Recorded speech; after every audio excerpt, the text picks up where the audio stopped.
gentlemen, the Honorable Vice President Sarah Zimmerman Duterte. Ay, pwede ko mag-request. Pwede thematic yung questions para hindi nagugulo yung sagot. So kung doon tayo sa example, nandun tayo sa House of Representatives na committee hearing, lahat ng tanong ubusin mo na. Yes po. And then, sige, thank you, Jay. Yes, oo, para oo. Mahirap kasi magpabalik-balik ng So we can begin. isip. Can we start? Okay. Ay, actually wala. Oo. Sa inyo lang, question and answer lang tayo. First question, Marisol Abdurrahman, GMA News. Mike, please, Mike. Upo lang ako, ma'am, ha? Kasi Yes, para di ko okay. matakpan yung camera. Ngayon po yung last day of deliberations sa budget, although they're still hoping na magpapakita po kayo. If first come to worst na talagang mapako na po sa 733 million lang po ang ma-approve, what can the OVP do with that budget, ma'am? We will see. Sinabi ko naman na noon, no, yung rason kung bakit hindi na kami mag-participate sa budget deliberations ng Office of the Vice President dyan sa House of Representatives. Dahil nga sinabi ko na dalawang tao lang naman yung nagde-decide dyan, Congressman Zaldico and Congressman Martin Romualdez. At sinabi ko din, yung proof ko kung bakit sila lang dalawa. And may paper trail yung sinabi ko against them. Sa 700 million, we will see kung ano yung maiwan, and then we will work around that budget of the Office of the Vice President. Pero definitely, tutuloy pa rin yung trabaho, anuman ang budget ng Office of the Vice President. But then again, ma'am, hindi pa naman po yung final kasi di ba ma'am, meron pang sa Senate. So, hahabulin niyo ba ma'am sa Senate? Kayo ba ay magpapakita na doon during the deliberation? Yes, meron. Nag-aantay kami ng schedule galing sa Senate for the plenary budget hearing ng Office of the Vice President. So, a-attend kami dun. Pero wala na kaming expectation na mahabol pa yan. Kasi nga, sinabi ko doon sa interview ko, pagdating sa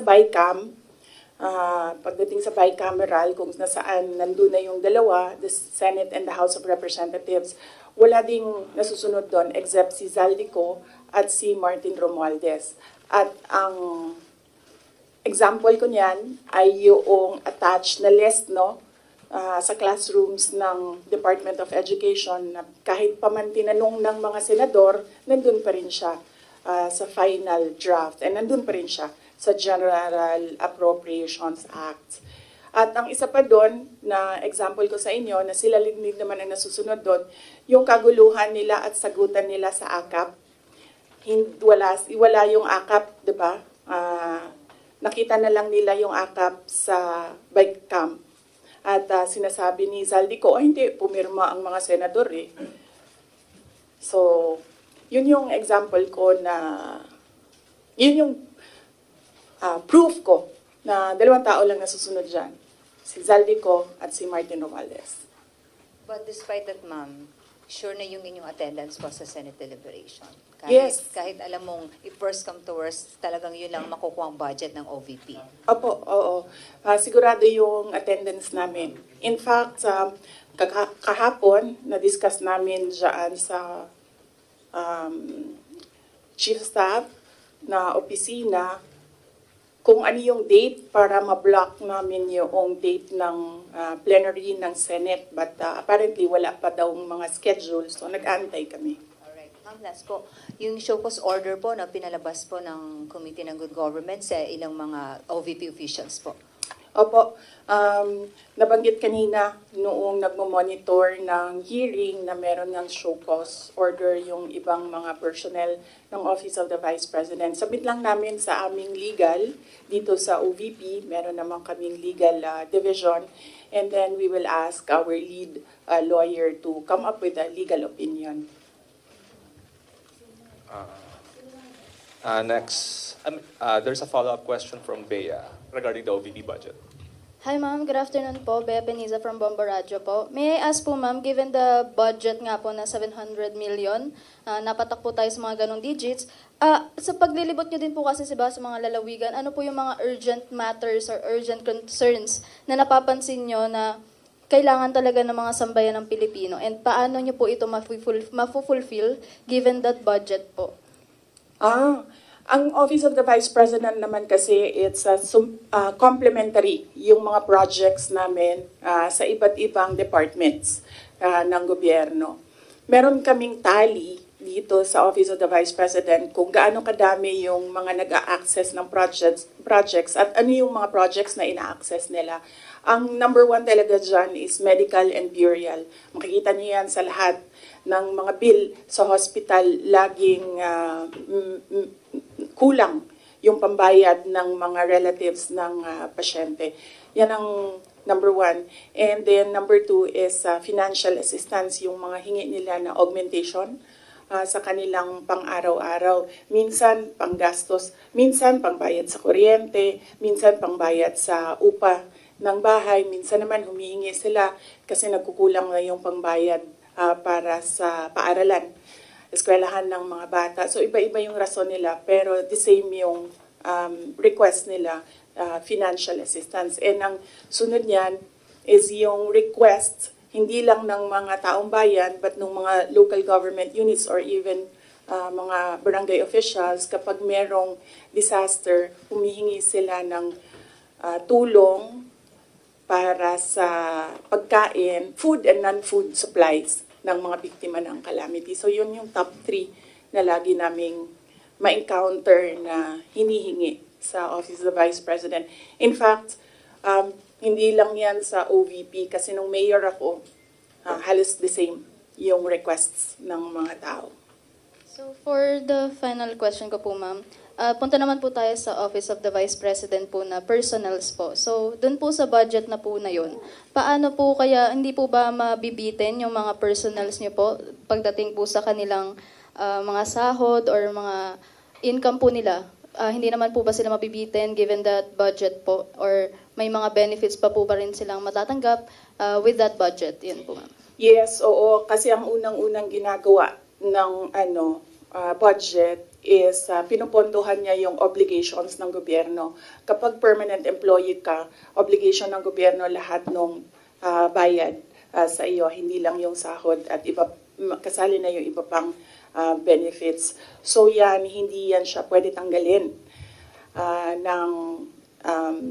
ng paggawa ng GAA, ng General Appropriations Act. So on that point, kung mawawalan ba sila ng sweldo at benepisyo, hindi. Kasi obligation yan ng government sa employees ng government. It's not the same for those na contracts or hindi sila employees ng government. Hindi guaranteed yung budget para sa kanila. Thank you very much po ma'am. Okay. Next question. Bongs Magsumbol, Rappler.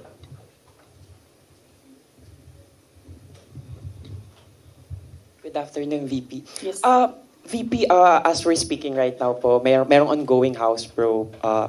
Actually, a minutes ago, former Undersecretary Gloria Mercado says you gave her envelopes containing 50,000 each from February to September 2023 when she was with HOPE or the Health Orchestrate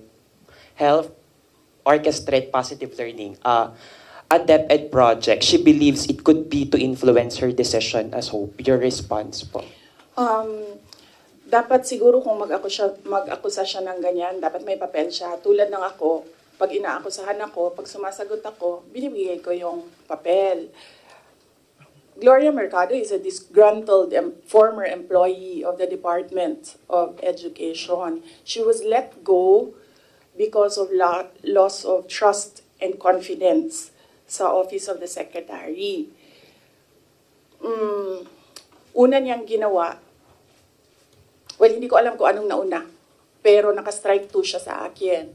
Ang una niyang ginawa, nag-solicit siya ng 16 million pesos sa isang kumpanya on paper using my name without any authorization from the Department of Education.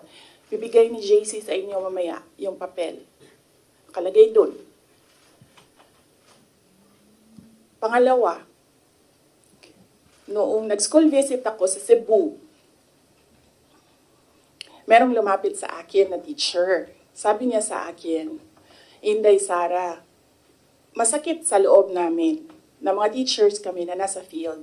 Tapos merong humahawak ng teacher items na wala dito sa aming probinsya o wala dito sa aming region. So, pinakwento ko siya. Iyon naman yung purpose ng aking mga school visits, di ba, sa iba't ibang lugar naman sabi ko, one-on-one tayo, kwento mo lahat sa akin. And then it turned out, ang HR mismo ng Department of Education, our undersecretary, took a teacher item from Region 7, nilagay niya sa central office for a non-teaching task. Ginawa niyang executive assistant niya. Ang apelido nun, Villar. Meron niyang paper trail. So, nung bumalik ako sa central office, tinanong ko, totoo ba na meron tayong teacher item galing sa Region 7 na nandito sa atin? Totoo daw, nasa HR. HR pa mismo ang gumawa ng parang injustice sa teachers namin sa field. So on that second point, hindi ko na pinalampas. Sinabihan na siya na there is loss of trust and confidence. And you should go. And then she said na, pwede bang mag-retirement na lang ako instead na paalisin ninyo ako. Kasi ang tagal ko na, matanda na ako. And then sinabihan siya, okay, sige. You go. So she's a disgruntled former DepEd employee. At yan yung dalawa na rason kung bakit siya pinaalis. May papel yung 16 million na solicitation niya. May papel yung teaching position sa Region 7 na kinuha niya. And my experience sa kanya, ayoko, factual lang ako ayoko atakihin yung pagkatao niya. Pero when she was HR of the Department of Education, meron kasi akong time dyan for our USEX and ASEX na hindi execom. So, pinapapunta ko yan sila kung sino man yung merong concern, sino yung may problema, pumunta kayo sa akin, mag one-on-one tayo. So, one of those times na one-on-one kami, siniraan niya yung isang USEC, isang ASEC ng Department of Education. And bago pa lang kami nun. In fact, pag alis ko, 2 years lang kami, very, very new. Na nagulat ako, kasi HR ka eh. Pag HR ka, hindi dapat ikaw yung mag-cause ng away-away sa loob ng institusyon. Dapat ikaw yung maging peacemaker. But siniraan niya yung isang ASEC and isang USEC sa akin mismo. And nagulat ako. Why attack the ASEC or the USEC sa kanilang pagkatao? Hindi naman trabaho. And then, ganun din ang ginawa niya. Nung umalis na siya sa Department of Education because of the 2 points, lumipat siya sa Senate. One of the offices of the senators din, nandiyan yan siya ngayon. And yung isang kaibigan ko doon sa Senado, narinig namin na sige na siya atake. Inaatake niya si Michael Poa, si Reynold Monsayak, si Gerald Chan. Iyan ngayon yung nakapangalan sa kanyang statement. Kaya kami, nung nagbasa siya kanina ng statement, hindi na kami nagulat. Kasi naririnig na namin sa opisina, dyan sa Senate, yung mga pinagsasabi niya after she was let go. I think, hindi lang siguro niya matanggap na kasalanan niya kung bakit siya pinalayas sa Department of Education. Pero hindi din talaga namin matanggap na magsusolicit ka sa isang private company on paper 16 million. And then, kukuha ka ng teacher item sa field, gagawin mong EA sa central office. Hindi pwede yun. VP, in relation to that, since you brought up yung names po ni Attorney Poa and Attorney Monsayak. So during the probe earlier, she said that yung reason daw kung bakit daw siya nilet go ng DepEd nyo po was that she disagreed daw with Attorney Monsayak's suggestion that bidders in the DepEd computerization program just discuss it among themselves to avoid failed bidding. Ngayon ko lang narinig yan. Sa kanya ko lang narinig yan. Pero ako ang nagsasabi, kasi I was the one who fired her out of the Department of Education. Yung dalawang rason na yon, ang rason kung bakit siya pinaalis sa Department of Education. And as I said, may papel yon. Ibibigay namin sa inyo ang papel. Ang HR record ni Villar, nasa Department of Education din. In fact, hanggang ngayon si Villar nasa region kasi sinabihan niya yung region bago siya umalis na ilagay yan sa region, wag yan sa teaching position, pero that person is holding a teaching position. Any more questions regarding the HOR probe? PEMC, Philippine Daily Inquirer. Hi ma'am, good afternoon. Regarding din sa probe, kasi apparently parang there was a response from some of the congressmen about, yun sa, dahil wala nga po kayo ngayon doon, won't you ever attend the House probe, diba? Parang, is there a chance that you might still appear there or at least, kumbaga parang, have any other responses in responses sa sinasabi nga nila na hindi raw po kayo umaattend doon sa mga ongoing na inquiry ngayon relating to the alleged anomalies during your time sa DepEd? Opo. Nasabi na po namin doon sa opening statement ko kung ano yung sa tingin ko ginagawa ng House of Representatives. And lahat naman sa mga sinabi ko, meron kaming basihan. At sinabi ko doon na what they're trying to do is they're trying to make a case for impeachment. Kasi last year pa yan nila gusto talagang gawin. They're trying to make a case for impeachment. Dahil wala silang ebidensya, ang ginagawa nila, nag-fishing sila dito sa mga tanong sa loob. Kung maririnig nyo, di ba mali? Di ba mali? Ginagano nila yung sumasagot na COA resource person. And of course, ano lang ba ang rank and file? Siyempre, congressman yung kaharap mo. Di sasabihin mo, oo po, may mali. When in fact, ilang beses na kami sumagot, we are fully cooperating with the audit process and we are answering and filing our comments in all the cases before the Supreme Court. In fact, kung mag-file pa sila ng kaso pa, sasagutin namin yan sa korte. Pero hindi doon. Kasi kung gusto nila mag-impeach, wag nila kunin sa akin sa mga bias na tanong nila sa akin ang gagawin nilang impeachment. Kanina, sa tanong mo kung a-attend pa ba ako, we take it one hearing at a time. So, when we receive an invitation, we study, una-una, pinapadala siya sa legal, pinag-aaralan namin, dinidiscuss namin dito sa opisina with the personnel. And then, tinatanong namin yung mga personnel. Like in the case of this invitation, nakapangalan na sila doon and hindi na pwede ang authorized representatives. So we sit down with them and we ask them, ano ba ang gusto mong gawin? So depende sa sagot, yun ang sinusuportahan namin. Ako as head of agency, sinusuportahan ko kung ano yung gusto.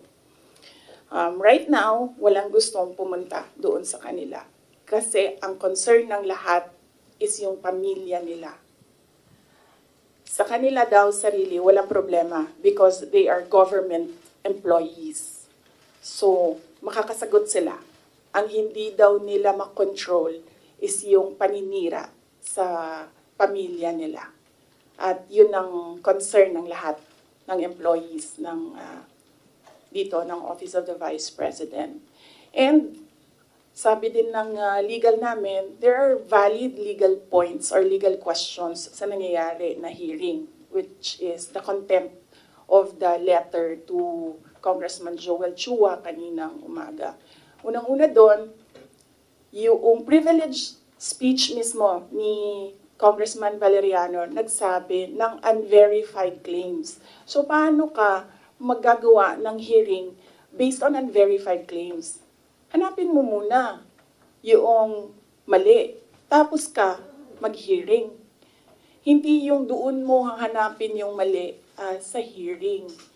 Pangalawa, ito yung punto ko nung last akong pumunta sa kanila. Nakalagay sa batas, nakalagay sa constitution natin. Inquiry in aid of legislation. Hindi siya gumamit ng investigation. Sabi niya doon, persons, the right of persons shall be respected. Hindi siya nagsabi ng witnesses. Pero pagdating mo sa rules sa loob ng House of Representatives, rules nila in aid of legislation, ginagamit na nila interchangeably. Inquiry and investigation, persons and witnesses. Mag-decide muna sila, ano ba sila doon, korte o hindi? Hindi naman sila korte. Paano ko nasabi na gumagalaw sila na parang korte? Nilagay nila doon. The rules of court are supplementary to these rules. So, ibig sabihin, gumagamit na sila ng rules of court. Ang ginagawa nila doon na is an investigation that is akin to the judicial process na ginagawa ng NBI, na ginagawa ng DOJ, na ginagawa ng mga piskal. At ang isa pang punto namin doon sa sulat ay, ano yung pangatlo? Kalimutan ko na. Pahingi tubig, sir.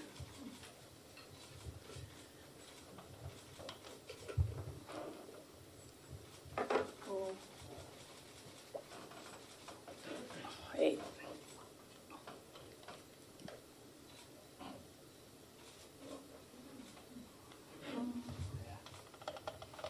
Napagod ako sa kakasulat nito kagabi. Anong oras ito? Pinadala ko. 12:35 a.m. Ito na. Thank you.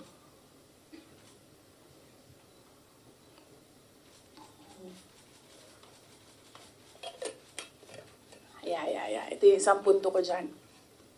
Nakalagay doon sa Constitution. The rights of persons appearing therein or affected thereby shall be respected. Nakalagay doon. So, ibig sabihin, dahil in aid of legislation lang ito, at hindi naman ito prosecution or investigation, ibig sabihin, pwede humindi ang tao. Diba? Kasi, ayoko sumali sa pag-craft ng legislation nyo, bakit nyo ako pipilitin? Di maghanap kayo ng ibang resource person. Ang dami namang previous vice presidents dyan. Napakalapit ni former President Gloria Arroyo sa kanila. Yun ang tawagin nila, gawin nilang resource person kung meron talaga silang batas na ginagawa about sa Office of the Vice President. And then ang huli noon is sub judice.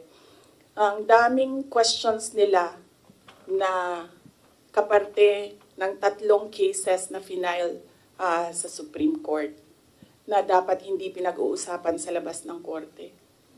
At yung huli, sinabi namin paulit-ulit, nandun kami sa loob ng Commission on Audit. Nag-participate kami sa audit process. Kahit na yung audit na yan, dumating lang yan pagkatapos nila na mag-usap ng Makabayan Block at ni Speaker Romualdez na atakihin ang confidential funds. Sumasagot pa rin kami kahit alam namin kung ano ang motibo sa audit. So, yes. Anong tanong mo, sir? Kalimutan ko. Yun lang po. Yes, sir. Next Then, go. out of security concern na rin ng ibang VP officials and employees kung bakit na rin hindi you prefer not to go to the inquiry sa House. Security, physical security nila personal. Wala naman kaming problema sa security. Wala akong narinig na gano'n, na comment galing sa kanila. Lahat nagko-comment na maawa sila sa mga anak nila. Next question, Red Mendoza, Manila Times. Good afternoon po, ma'am. Red Mendoza po from the Manila Times. Ma'am, si Congressman Jill Bongalon of the Ako Bicol Party List said na kung hindi naman daw po kayo interested sa trabahong ito, mag-resign na lang daw po kayo. Sabi din po ni Kong David Suarez, Deputy Speaker David Suarez, na most of the congressmen felt na the Vice President, kayo daw po, with all due respect, ma'am, sabi po, mag-resign na lang daw po kayo kasi parang hindi kayo interested sa trabaho, ma'am. Ano po ang inyong masasabi dito sa sinabi ng quote-unquote young guns of the Congress? Oo. Actually, kung mapapansin nyo, hindi ako nakikipag-usap sa kanila. Nakikipag-usap lang ako kay Zaldico at kay Martin Romualdez. Pero pagbibigyan kita, Ren? Yes po. Yes, pagbibigyan kita. Gusto nila mag-impeachment, diba? So apparently, pakiramdam ko at sa tingin ko sa mga nangyayari, wala silang kaso for impeachment. Kaya sila nandyan. Kaya sila sige hanap ng kung ano ang gagamitin nila. Ngayon, ang track ni Franz Castro, ni Trillanes, is impeachment. Gumawa sila ng isa pang track na resignation. Parang papalabas nila, impeach ka namin for wrongdoing, whatever. And then, itong isang grupo na ito, umalis ka dyan. Kasi kapag hindi ka umalis, kapit tuko ka. Pero, hindi naman kasi ako sasagot sa young guns. Dahil, kailangan ko sumagot sa 32 million na bumoto sa akin. Hindi sa isa or dalawa na tao. Kaya, hindi ako aalis dito. Dahil nilagay ako ng mga tao dito, believing that I will work for the country. And that is what we did. We worked. Follow-up lang po, ma'am. Kasi pakiramdam daw po nila, ma'am, meron daw pong mga section ng 32 million ang nawalan na po ng tiwala sa inyo. And specifically po, from the Marcos loyalists who voted you po with the tandem of your ex-friend, President Bongbong Marcos. Ano pong inyong pakiramdam po, ma'am, na parang yung iba po sinasabi ay quote-unquote nabudol dahil sa inyong tandem, ma'am? Hindi ko nasasagutin yan. That needs a sit down. Next. Next question, Miss Giselle. Okay. GMA News Online. Good afternoon, ma'am. Regarding your Calaguas trip po, ma'am, can you give any clarification regarding this? Kasi may mga nagsasabi daw po na during or before no House plenary deliberations, nag-beach trip daw po kayo. Doon ako sa Calaguas. Isasagot ko nga sana yun doon sa isang question, no? I visited island barangays, and kung tatanungin niyo ako, ano yung problema? Unang-una, ganun pa rin, access to medical care. Dahil island barangays sila, usually pag nagkakasakit daw yung mga tao doon, hindi na nagpapagamot. Doon na lang din sila namamatay. Then pangalawa, internet access. Kuryente, wala silang kuryente doon, generator ang gamit nila. Pag walang capacity para gumasto sa gasolina, wala talagang kuryente doon sa gabi. At pangatlo, yung malinis na potable water. Kasi kumukuha lang sila doon sa tiningnan namin. Kumukuha lang sila doon sa parang tubod gani. Spring. Spring. So, yes. I think, nabasa ko naman yung report ng Philippine National Police. Accurate naman, tama yun lahat. Ang report nila. 6:32, was it, na umalis ako doon sa Calaguas. Nang Monday po, ma'am. Ng Monday, yes. 6:32 ng Monday, umalis ako doon. Ang budget hearing started 10 a.m. So tama din ako. Walang budget hearing na nangyayari at 6:32 a.m. Walang congressman magigising ng 6:32 a.m. para magtrabaho. Ang gumagawa lang ng ganyan ang mga executives. na hindi natutulog para magtrabaho. So, by the time na nag-hearing sila sa budget, 10 a.m., nandun na kami sa Vinson's poblasyon. Umiikot na kami doon sa iba't iba nilang landmarks sa Vinson's. I'm happy na dahil sa aking pagbisita doon ay na-highlight ang Calaguas Islands. They need more visitors there kasi karamihan sa kanila they depend on tourism na nangyayari lang kapag summer kasi medyo malayo yung boat ride tsaka choppy yung balot nga rin. Ano sa'yo? Maalon. Yes. Next question, Mr. Jason Rubico, SMNI. Other topic?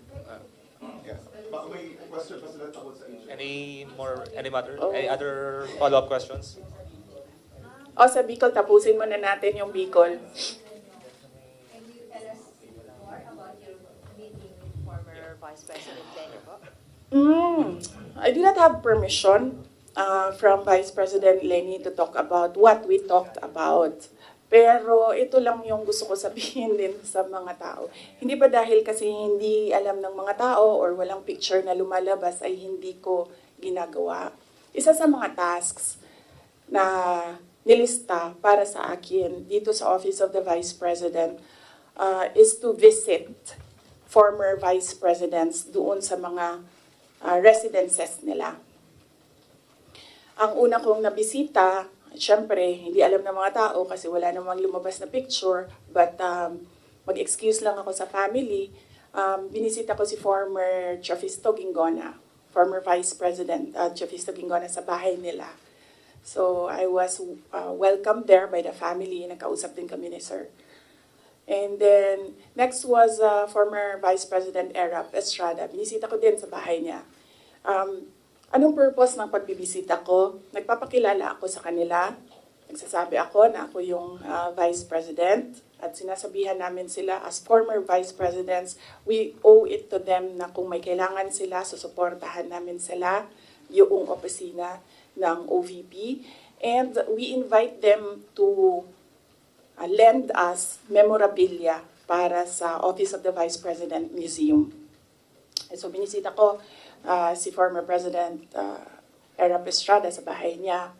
Binisita ko si former Vice President Gloria Macapagal Arroyo sa bahay niya. And then ngayon, I had the opportunity to visit Vice President Robredo sa bahay niya. So dalawa na lang, and I still have 4 years to go. Dalawa na lang ang hindi ko pa nabibisita sa bahay nila. Si former VP Binay and former VP De Castro.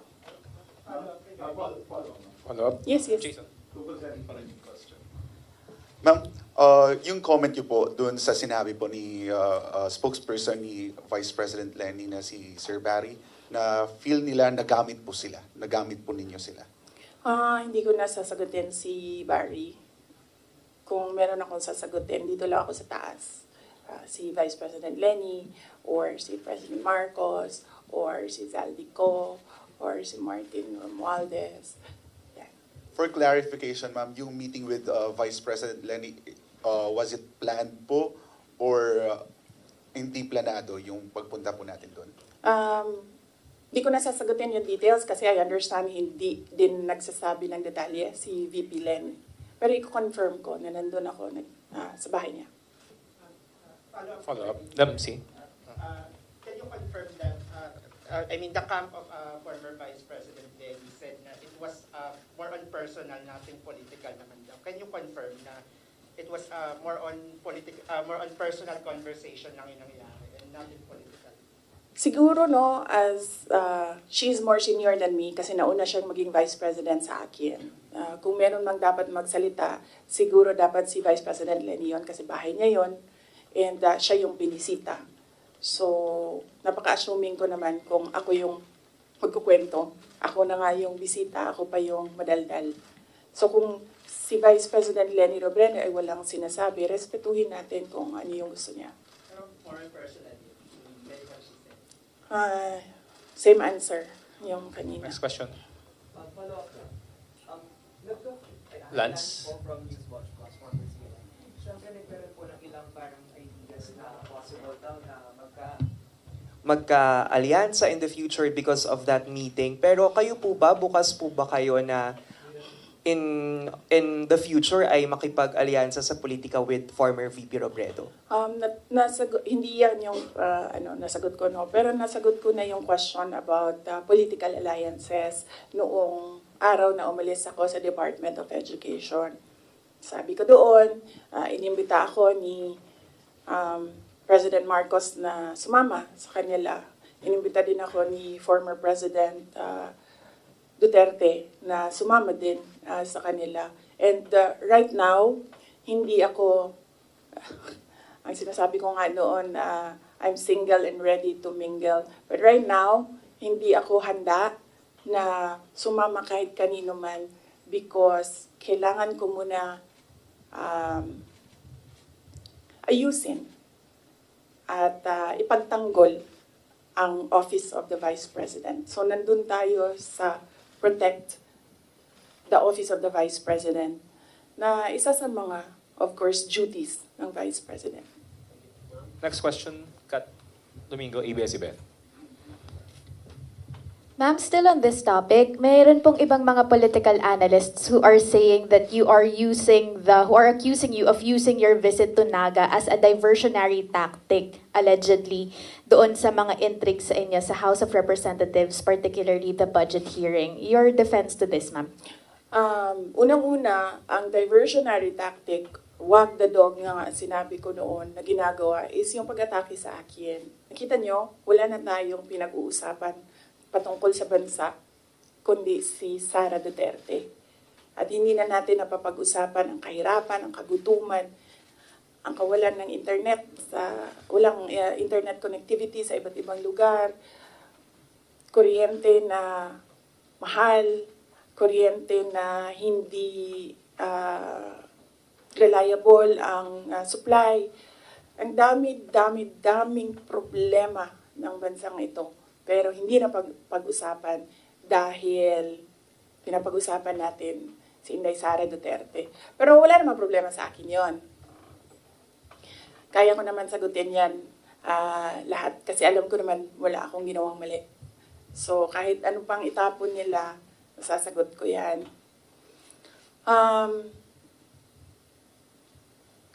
So hindi ko na sila actually maintindihan. Pumupunta ako doon sa kanila, nagagalit sila. Pag pumupunta ako sa ibang lugar para kausapin ng mga tao, nagagalit sila. Yan yung sinabi ko kagabi doon sa bahay namin. Hindi ko na maintindihan. Galit sila sa lahat ng ginagawa ko. Kausapin ko yung multisectoral groups, nagagalit sila, diversionary tactic. Hindi ko naman inimbento yung fiesta ng Peña Francia doon. Talaga namang totoong merong centennial coronation mass ng Our Lady of Peña Francia. At inimbita ako doon. Sinabi ng kaibigan ko, gusto niyo bang, because this is a milestone, it is historical, gusto mo bang sumali sa misa para alam mo kung anong ginagawa ng mga locals at paano ano yung klase yung devotion ng mga tao sa ina.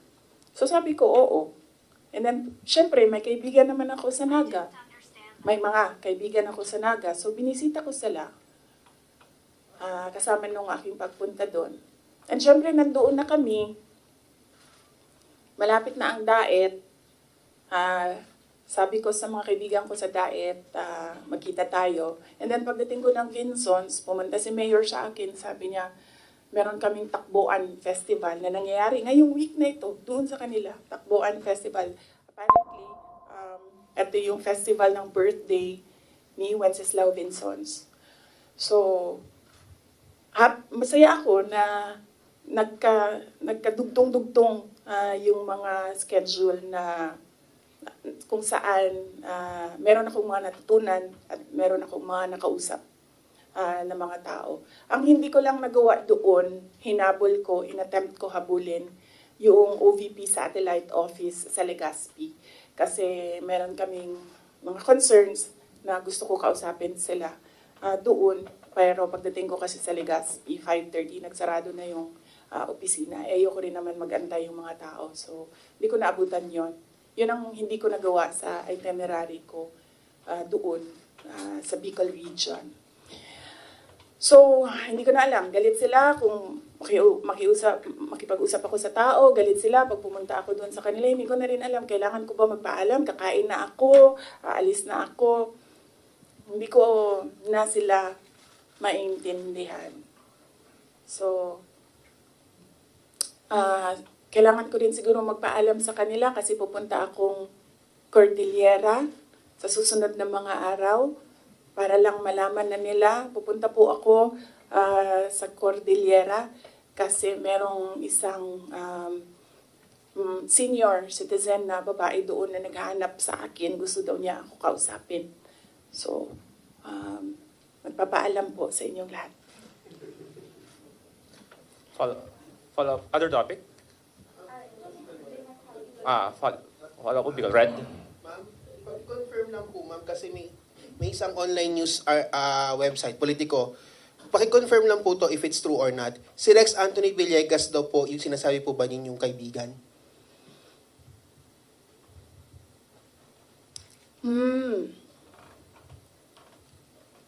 Hindi ko alam kung nagsalita si Asek Villegas. Sorry, I have no information right now kung ano yung sinabi ni Asek Villegas. Siya daw po yung ina-identify na Bicolano friend na nag-broker sa meet ninyo with former Vice President Leni Robredo. Oo. Siguro ang tamang dyan is tanungin diretso si Asek Rex Villegas. Okay. Other matters? From our friends from the Foreign Correspondent Association of the Philippines, Mr. Ken Sasaki, Japanese News Bureau.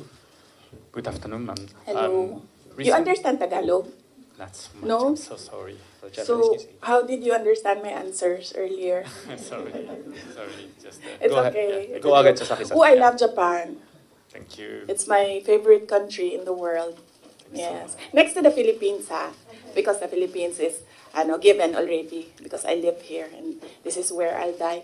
But countries to visit, number 1, Japan. I also love your country. Thank you. Thank you. You should visit Calaguas. Yes, I did. Beautiful. I did. I love Oh, it. you did? You've been there? Yes. Oh, so beautiful. Yes. I've never seen any beach as beautiful as Calaguas. Go ahead, Sasaki-san. Yes, sorry. Sorry. Recently, your father publicly said that from one family, one president is enough. Do you agree with this? One family, one president. Well, if there is a law, then we should follow the law I think this is in relation to family dynasties of people running for offices in government. If there is a law, we will follow the law. I have no problem. I've always said that my dream was to become a pediatrician, a doctor. My dream was not to become a mayor, a vice president, or a president. So I don't have problems with not becoming president of the Philippines. I talked to my friend in Cambodia, and I learned that they have a 16 million population. I said, I'll run for president in Cambodia. It's easier. It's just 16 million. And hopefully additional. So how do you think about the current president, who is the second from one family? Well, there is no law prohibiting family members of former presidents running for president. So when he ran, he was well within his right to run for president. Thank you. Thank you. Next question. Solid. Sorry, we don't have this to you a lot of times and we will be asking you this again. Kasi kagabi lang may sinabi si former Senator Trillanes ng articles of impeachment. Sino ba sa tingin mo ang talagang nasa likod nitong ugong-ugong? Kasi kami, we always ask the Congress. Ang lagi nilang sinasabi kung meron mang impeachment, naririnig nila, sa'yo daw po. So sorry, we have to ask you again, ma'am.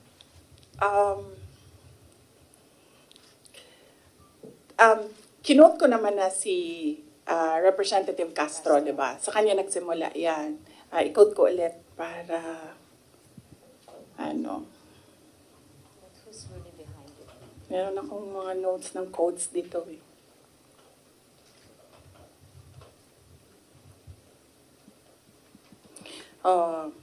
Ito yon, Inquirer ito, yung kinuha ko. Pero I think kinary din siya ng iba't ibang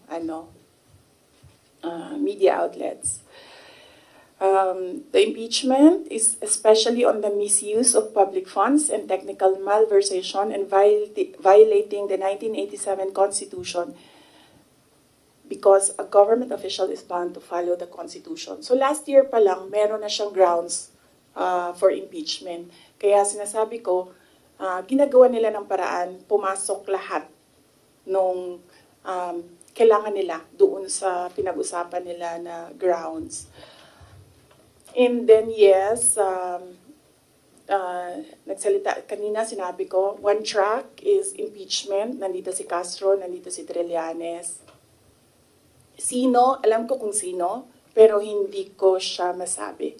At the proper time, siguro, pag lumabas na yung story about sa kanya, sasabihin ko yung lahat ng alam ko. Pero hindi pa kasi lumalabas dito sa hearing yung pangalan niya eh. So, pag merong nagsalita dyan about sa kanya, sasagutin ko, sasabihin ko kung sino. So, iisa lang ang handler ni Risa Ontiveros, ni Sonny Trillanes, at ni Franz Castro. Although si Franz, parang I think she's serving two masters. Hindi siya direct doon sa isa. Dito lang siya sa isa. Isa lang ang handler nilang tatlo. Kasi ang dami nyo ng materials. Pag inubos natin lahat ngayon, wala na kayong trabaho bukas. Sa susunod na araw, sa susunod na buwan, ano pang trabaho ninyo? Wala na kayong balita. Hindi. Hindi. Alam niyo naman eh. Gusto niyo lang manggaling sa akin. We know the person. Alam niyo kung sino. Gusto niyo lang manggaling sa akin. Pero mamaya na kasi meron kasi siyang kwento eh. Kasi hindi pa kasi lumalabas. So hindi ko malabas yung kwento. So, sa itong hearing na nandito. Sa quad ko? Sa third hearing po ba sa good government po ba lalabas? Or sa quad ko? Sa good government. About sa akin. Wala naman ako doon sa Quadcom eh. I think sinubukan natin ni Trillanes yung sabi niya mas masahol pa ako kay PRD. Kasi hindi niya ata ma-prove. So, tinigilan niya ako doon sa EJK. So may na-expect kayo, ma'am, na information against sa'yo doon sa good government na hearing? Ano daw? Sorry. So meron kayong, yung hinihintay nyo na kwento, may na-expect kayo doon na kwento sa good government na hearing about sa'yo, ma'am? Hindi about sa akin, about sa kanya. Okay. I mean, yes, about sa akin. Pero, Coming from him? Gearing towards him. related sa kanya. May video pa yun eh. Any follow-up, Kat? Tapos sabi nila, ako daw yung hindi mapagkatiwalaan. Hindi nga lumalabas yung video. Wala nga nakakaalam ng video eh. Ako lang. Video, ma'am. Ma'am, anong video, ma'am? Basta. Ma'am, anong video po yun, ma'am? Ay, pag sinabi ko yung gender, alam niyo na kagad kung sino eh. Anong video, ma'am? Alam niyo naman, di ba? Gusto niyo lang talaga manggaling sa akin. Ma'am, no, hindi po. JC, alam mo. No, we don't. Antayin natin. Mahaba kasi yung kwento sa kanya. Tapos pag kinento ko yung parte lang ng question na yan, sayang naman yung ibang chismis. Hindi chismis yan kasi ako yung ako yung may alam. Hindi, iba pa. Iba pa. Yeah. Hindi ito yung pulveron. Hindi din. Hindi din. Oo. Wala na bang question? Ano na ito? Fishing na ito. Fishing.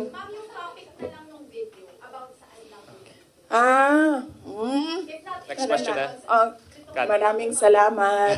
Next question, Jason. So, sa tingin mo ba, VP, instead yung sinasabi nilang, sorry, JC, sorry, Your Honor, dapat hindi ko ma-recognize. So, ang sinasabi mo, VP, imbes yung sinasabi nilang you're making diversionary tactics, ikaw yung nagiging diversionary tactics nila. Ako yun. Kasi, tingnan nyo, Sa totoong problema. ako mayor ako ng 3 terms. Noong simula ng term, pinag-uusapan na kaagad namin ng council yan. Ano ba ang landmark legislation ninyo for this 3 years? Nakikita nyo ba na meron silang landmark legislation? Wala. Inuubos nila yung oras ng mga tao. Kita niyo yung mga tao sa DepEd, wala na nagawang trabaho yun. So, kakaupo nila doon. Inuubos nila yung pera ng taong bayan diyan sa mga hearings nila going after me. And wala silang pake kasi ang gagawin lang nila is magbigay ng pera kung saan-saan. Kasi wala naman kasing projects na masasabi natin. Ang ano sa amin yan, pag umuupo ako, ewan ko lang sa iba. Ako, nung mayor ako, pinag-uusapan ka agad, ano ang big ticket project ng 3 taon na ito? Ano ang landmark legislation ng taong ito? Kasi yan yung gagamitin namin para ma-re-elect kami. Diba? Yan yung sasabihin namin, kita nyo? Kita nyo? May landmark legislation tayo. So, dapat kasi pag upo mo, ganyan yan, diba? Sasabihin mo sa mga tao, in 6 years, pinakamayaman na ang Pilipinas, in 6 years, ganito, may security, dami kang. And then lahat ng trabaho mo, papunta siya doon. Para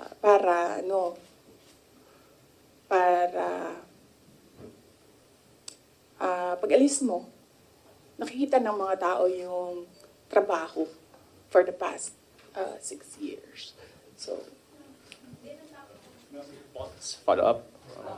Other matters. oo, okay lang kasi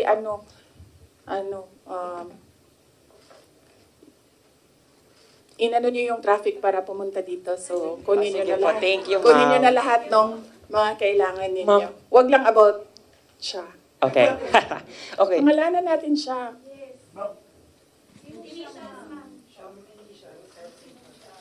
Ano bang...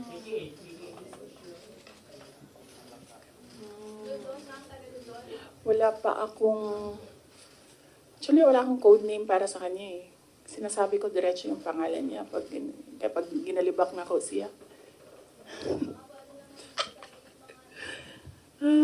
Okay. Ma'am, yes. COC filing na po next week. Will you be endorsing senators? Or may Senate slate po ba kayo?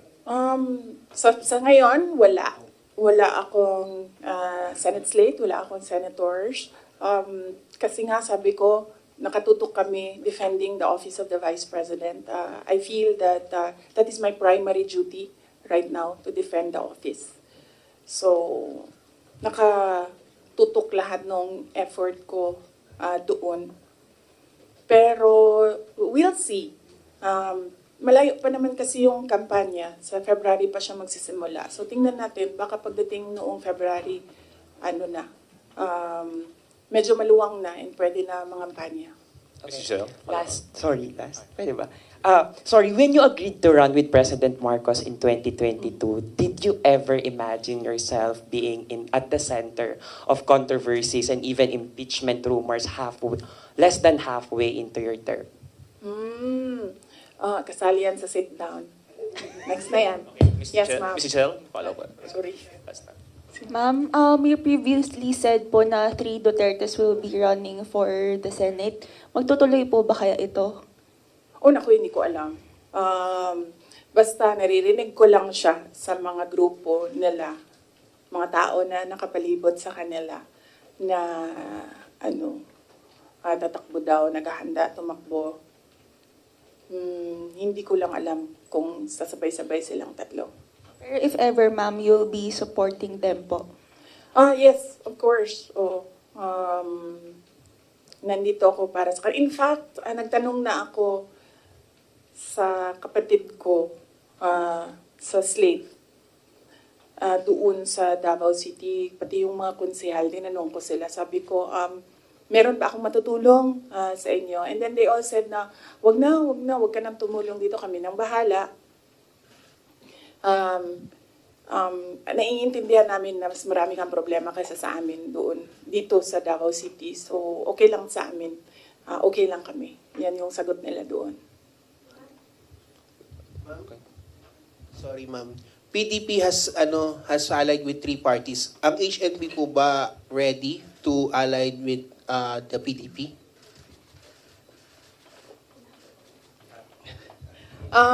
Wala pa kaming discussion na mag-alliance with PDP.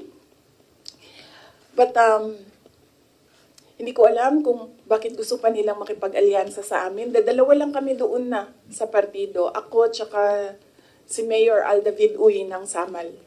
Kami na lang dalawa na nandoon sa partido. Sa HNP, yes. Last question, Kat Domingo. Ma'am, you had a family dinner, I think, or lunch. Complete family. May photo po. PRRD, your mom, Mayor Baste, Congressman Pulong, and you, I think, in Davao City. What was discussed there politically? Ano rin po yung advice sa inyo ni PRRD when it comes to defending the office of the Vice President right now? And thirdly, meron po bang mga humihingi ng endorsement niyo for the 2025 midterm elections? Okay. Meron bang humingi ng endorsement? Wala naman for the 2025 midterm elections. Ano ang advice ni PRD in defending? PRD, talaga, iniisip niyo, magbibigay ng advice yun. Yan, sasabihin lang nun, sapakin mo na yan, suntukin mo na yan, sunugin mo na yan. Ganun. PRD is a jarhead, no? Alam naman natin lahat yan. So, kung pupunta kay PRD, ang may expect mo doon ay galit, sigaw, at volcano eruption, ganyan. Ganyan. So wala. Wala siyang advice defending the office of the Vice President. Ano pa ba yan? Nag-discuss ba kami ng political? Wala kasi matagal yung discussion about family. Nag-rundown kasi sila isa-isa sa apo. Yung mag-asawa. Or mag-ex. Sorry sa mga girlfriends.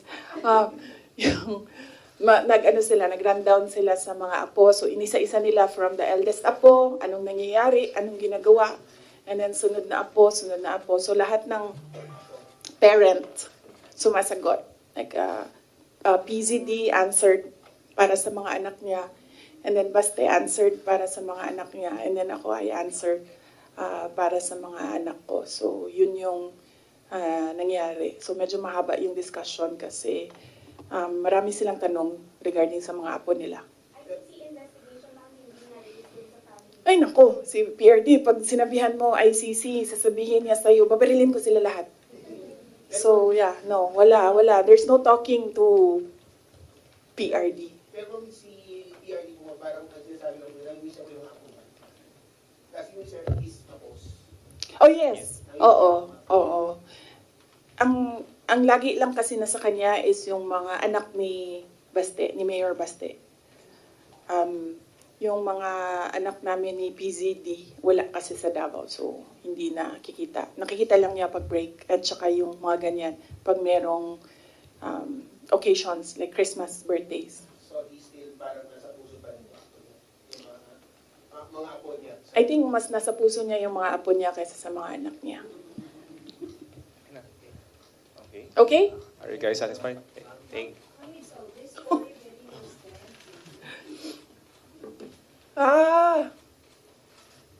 Wala naman kasi talaga akong ginawang mali. Pero kung sa tingin nila meron man, dalhin nila kung saan, dalhin nila sa impeachment, dalhin nila sa korte, sasagutin namin.